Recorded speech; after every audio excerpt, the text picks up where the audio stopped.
Brakence is genuinely one of the most creative and groundbreaking artists in the electronic music space. And he's personally one of my favorite artists, if you can't tell by my shirt and my poster back there. And there are just so many things about him that are incredibly unique. But one aspect that stands out among the others is his one-of-a-kind production. Now, what makes Brakence's production style so unique and honestly genius? Well, that's exactly what we're going to be covering today, ranging from his choice of guitar samples, his sound selection, creative mixing techniques, and his ability to blend genres seamlessly. So without any further yip yapping, let's just get right into it. And the first thing that I'm going to be covering is guitar samples. Now, in terms of guitar samples, Brakence derives a lot of his inspiration from classic Midwest emo as well as math rock. And guitars in these styles are generally characterized by their melancholic and emotional tone, as well as the twinkly riffs that they play. Now, to get guitar loops in this style, you could either sample from like a Midwest emo or math rock band, or you could do what I did in this beat and use a Midwest emo or math rock loop kit. Now, a bit of a self-plug here, but the loop that I used is included in my Midwest emo bundle, which includes over 50 hand-played Midwest emo guitar loops, as well as a course that I made on how to make Midwest emo guitar loops for yourself if you play the guitar, and as well as that you get a $15 gift card to my site to shop further sound kits that are perfect for making Brakence type beats. So with that being said, this is the loop that we're using in this beat.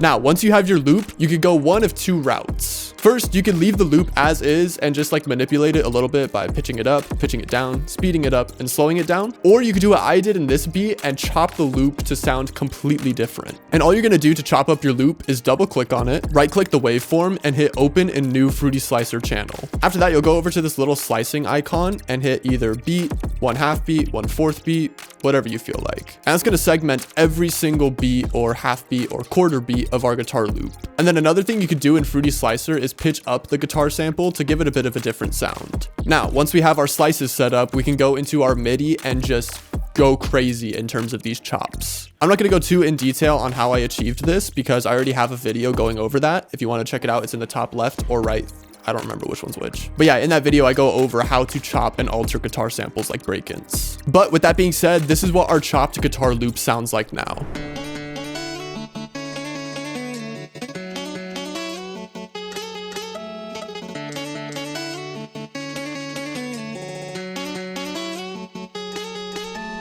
Now, the next aspect of Brakence's production that I want to go over, which is the most important aspect, is going to be sound selection. And honestly, the best way to get unique sounds is just to design them from scratch yourself. But take it from me, making your own drum sounds is extremely time consuming. And you may not want to take forever spending time making the drum sounds and potentially let your creative spark fizzle. So what I did for this beat is I used drum sounds from my Spellbound drum kit, which is specifically tailored for making Brakence type beats. I more so made this kit for myself just because I love making Brakence type beats and I wanted super unique custom crafted sounds. But I mean, might as well give it out to the public too, like there's no point in gatekeeping. But yeah, the kit includes some 808s and basses ranging from bass plucks to hard drop basses, like those really freaking crazy hyperpop basses, as well as live basses. As well as that, it includes a grains section ranging from granular ambience to granular loops to granular percussion one-shots. As well as that, it also includes claps, hats, kicks, snares, typical drum kit stuff. And finally, it also includes some vocal phrases, which we're going to get into later. But yeah, these are just the sounds that I decided to use in this beat, but there are over 220 completely custom drum sounds in that kit, so check it out if you're interested.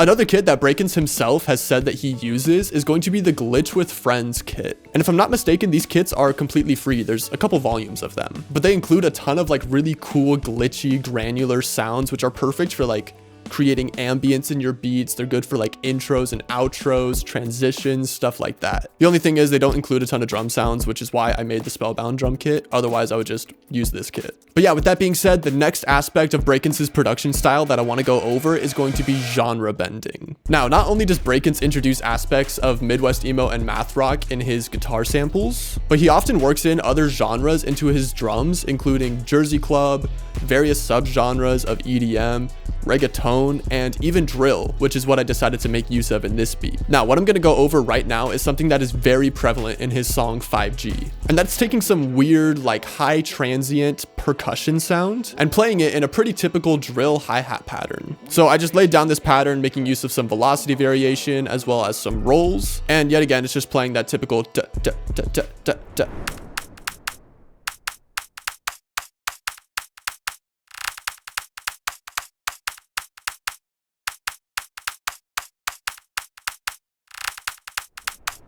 But yeah, don't be afraid to mix in other genres into your beats. Brakence is genuinely like taking water and oil and mixing them well on a track. It's genuinely insane. Like, who would have thought that Midwest emo and reggaeton and hyperpop all had a place on the same song? Like, only Brakence could do this kind of stuff. But yeah, with that being said, the fourth aspect of Brakence's production style that I want to go over is his creative mixing techniques. Now, specifically the one that I want to go over is one that is going to help you create variation in your beats. That way it's not an 8-bar loop playing over and over and over again. And that's going to be the use of time or filter LFO plugins such as Shaperbox. And you're going to want to put something like this on your guitar samples. Now, I just have it on the Filter Jumper 1 preset, which is affecting both the time and the filter. And I have this automation clip right here affecting the mix level. So in the first 8 bars of the song, the mix level is at 0. And then in the next 8 bars of the song, the mix level is at 100. Doing something like this, like switching up the timing of your guitar pattern, is really going to assist you in creating variety within your beat. And now the final aspect of Brakence's production that I want to briefly go over is going to be his use of sound bites. Now, as I mentioned earlier, the Spellbound drum kit has some female vocal phrases, which I made use of in this beat. So this is the first one.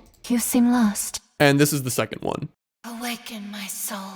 But if you want to get literally some of the exact sound bites that Brakence uses in Hypochondriac, you're going to want to go into Splice and just search up like spoken word. And then one of the filters is going to be game audio, so you'll just click on that. And from there, you're going to be able to browse a ton of sound bites to use in your beats. And as I mentioned, some of these on Splice were literally used in Hypochondriac. So I have this one. Exclusive content.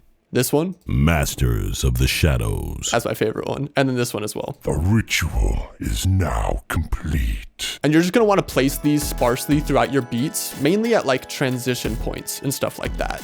So, to summarize Brakence's production style and how you can achieve it, you're going to want to use Midwest emo or math rock guitar loops. You're going to want to have some kind of creative sound selection. You're going to not want to be afraid of blending genres that don't really seem like they would mix well together. And you're going to make use of creative mixing techniques and integrate sound bites into your beats. So with that being said, this is what a beat sounds like integrating all of those aspects together. You seem lost.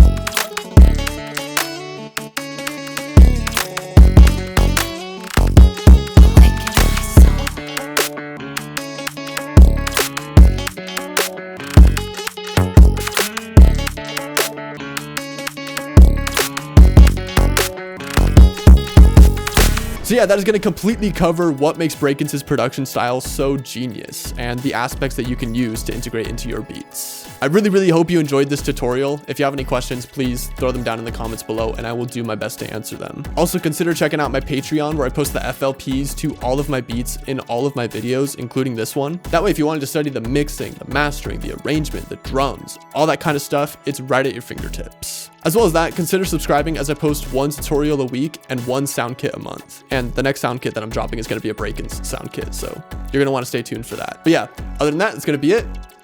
Peace!